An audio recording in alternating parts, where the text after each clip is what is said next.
第6章ペドリートとヴィンカのミッション。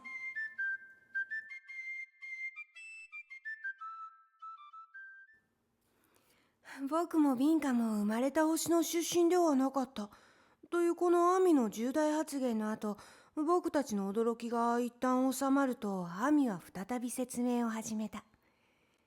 近い将来、君たちの星にはいくつもの大変なことが起こり始めるよ。大変なことってどんなこと？地質や気象、生物界の大きな変化、そして大異変や疫病、さらに数百万の人たちが感染して苦しむ新しい病気が生まれる。ある程度の内的純潔さを保っていれば大丈夫だけど、一体何が原因で起こるの？と目を大きく見開いたビンカ。二つの要因があるんだ。まず第一は、科学が自然破壊を引き起こす方向に使われていて、それがとても大きなアンバランスを生み出していることなんだ。さらには人々の発するマイナスの脳波。これが君たちの周囲を取り巻く心理的エネルギー層にとても危険な状態で蓄積され、地球やキアの住民たちに深刻な影響を与えている。第二の要因は、直接人々には関係していないことで、君たちの星の自然な進化、発展によるものだ。ビンカはこのテーマにほとんど興味がないようだった。で、アミ、私はどこの文明世界から来たの？少しずつ行こう。まずビンカ、君の最初の質問だけどね。いいかい？本来自然に進んでいくべき星の変化の過程というものが、人々の抱く邪悪な感情、思想や行為が原因となって、とてもせわしなく早められているんだよ。人々が宇宙のハーモニーに根ざした生き方を始めない限り、ゆっくりと自然に進むべきこの変化は、非常に暴力的に破壊的になっていくよ。それでもまだまだたくさんのことができるよ。人命が失われるのを最小限に食い止め、全滅を避けるためにね。それは世界の終わりということ？あるいは始まりかもしれない。それは君たち次第だよ。この最後の試練を乗り越えなければ、このまま変わらなければ、それは終末を意味してくる。自滅ということだ。でもすべて神の望むように生きるようになれば、それは本当の天国の始まりになるよ。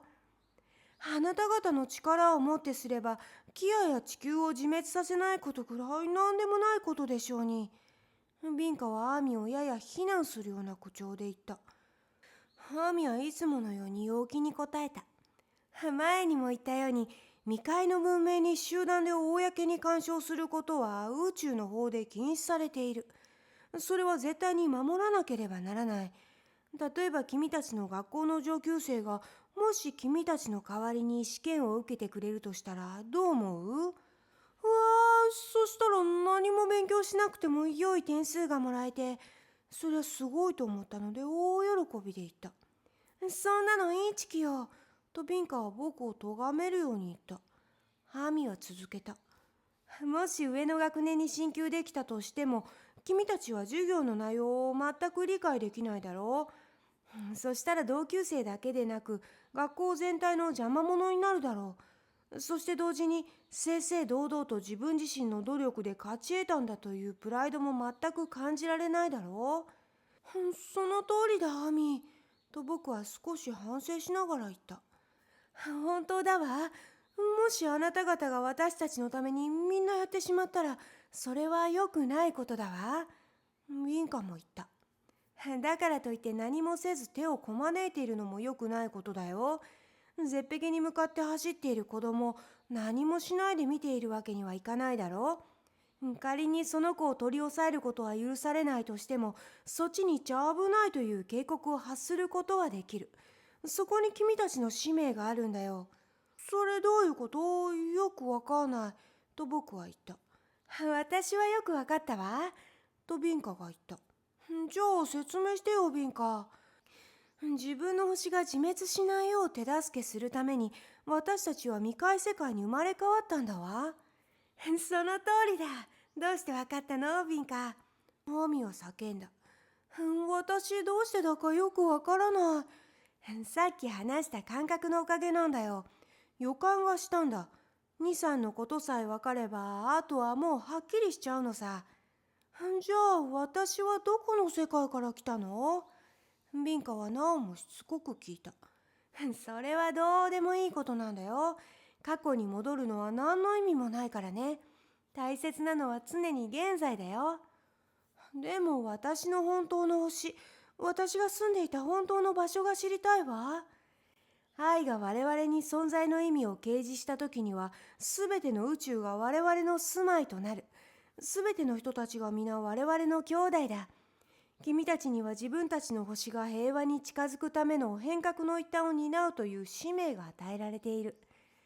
君たちの世界を文明化し、人間的なものにするため、戦争や生存競争や不正や分裂の場から平和で愛に満ちた場所へ、宇宙の他の文明世界のように生まれ変わるようにするためのね。ビンカの視線に黒い陰りが走った。でもテリのことを考えると、キアではそんなこと不可能だと思うわ。そのテリって何？と僕が聞くと、キアに住んでいる人たちだよ。キアには2つの人種がいるんだ。一つは彼女の属しているスアマ、もう一つがテリだ。テリはさらにテリワコとテリスンボの2つに分裂していて、いつも戦争を繰り返している。かなり好戦的な人々なんだ。とアミが説明してくれた。あんなの人間じゃないわ。ビンカは見るからに興奮して叫んだ。猿よ、インテリな猿なのよ。インテリな猿だって？どうして猿がインテリなの？とても知的だけど悪賢くて、善意なんてみじんもなく、嘘つきでひねくれ者で、その上恥知らずの不道徳で、物質第一主義の罪人だわ。ビンカはとても怒っていった。ハーミを笑い出して、ずいぶんいろいろと並べ上げたものだね。君の兄弟をそんなに悪く言う前に理解するよう努めなくっちゃ。すべてのテリが君の言うような人ばかりじゃないよ。中には700度以上の度数を持っている人もいるんだからね。アミの言う度数とは進歩度のことで、彼の持っているセンソメトロ、感覚計という機械で動物や人の進歩度を測ることができると、アミは前の旅で教えてくれた。もし万が一取り返しのつかない事態に陥った場合、700度以上ある人は文明世界に住む資格が十分にあるとして宇宙人に救出されるというのだ。あの時アミは僕が自分の度数を知りたがっても度数が低ければ嫌な気持ちになるし、反対に高ければうぬぼれてしまい、僕のエゴが広がり度数が下がってしまうからといって僕にそれを絶対に教えてくれなかった。テリーの度数についてはほとんど関心がなかった。それより僕の度数の方が知りたかった。なんとかもう少し探りを入れてみようとした。じゃあ、ビンカも僕もかなりの度数を持っているというわけだね。どうしてペドリート？だって文明世界から来たんだからね。地球には僕より高い度数を持っている人がかなりいるって前にも言ったろ。彼らと僕の違いといったら、彼らが知らないことを僕は知っているということと、僕が最高に望ましい環境と適正な情報の中で教育されたということだ。でも彼らの魂のレベルは多くの場合かなり高い。でも皆必ずしも文明世界から戻ってきたというわけではない。君たちのようないわゆる伝道師は前の人生で愛に対して何かしらの過ち、何らかの過失を犯しているんだ。でもその過ちは放出することによって償われる。その仕事の選択は君たちの自由な意志によってなされたものなんだよ。どんな過ちを犯したの？僕たちは同時に同じ質問をした。それはもう大した問題じゃないんだ。自分や他人が過去に犯した過ちは決して詮索すべきではない。もし君たちが努力して自分たちの交わした約束を果たしたならば、その時には君たちはきれいな輝いた身となる。そしたら兄弟愛と善意に満ちた元の世界に戻ることができるよ。今の君たちの世界が消滅しないように、より進歩した世界づくりのために尽くすという使命が終わったらね。地球にはテリはいない。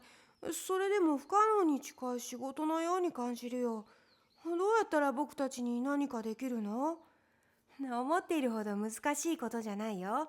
第一にもうすぐ起こることが君たちを助けることになるよ。多くの人たちがこのまま進んでいってはダメだということを理解するようになるからね。第二に大多数の人々が全ての面で良い方向に大きく変わるように願っているということがある。ただその方向づけが必要なんだ。そして第三に、まさにそのために君たちのような伝道師が何千何万といるんだよ。何千何万だって？まさに宇宙人の侵略だよ。平和を目的としてね。大抵必ず一人はいるんだよ。どんなところにでも。ほとんどの会社や新聞社、ラジオ、テレビ局、公共施設などに。うわあ、信じられない。二人とも驚いて叫んだ。でもどうやったら見分けがつくの？行いを通してのみだ。行動の仕方でわかるんだよ。伝道師はいつも彼らを必要としているところにいるんだ。何か外見で見分けのつくところはあるの？何もないよ。ただ彼らの行い、その成果が全てを語っているんだ。でも進化した世界からそんなに大勢未開世界に来て、それ宇宙の方に違反しないの？あるところまでは許可されているんだ。その上君たちは前の人生で得た情報をもう覚えていない。少なくともはっきりとした意識としてはね。僕はアミに言われたことをよく考えてみた。でも自分が地球よりもより進化した世界から来たとはどうしても考えられなかった。僕が文明世界の出身だと言うけど、アミ、僕にはたくさんの欠点があるよ。でもオフィルで見た人たちは僕よりもずっと進歩していた。確かに君にはマンバチャのような醜い欠点がある。その上、未開世界の環境がさらにそれを悪化させてもいる。でも私欲を離れた奉仕の仕事に就くことによって以前の君の水準を取り戻し、さらに上がっていける。そして君の中に住んでいる狼から少しずつ遠のいていくことができるんだ。狼って何？とビンカが聞いた。チェグのような動物さ。でも羽の代わりに毛が生えているんだ。とアミが答えた。僕はバカな質問した。アミ、そのチェグって何？狼に似た動物さ。でも毛の代わりに羽が生えているんだ。アミは高笑いをしながら答えた。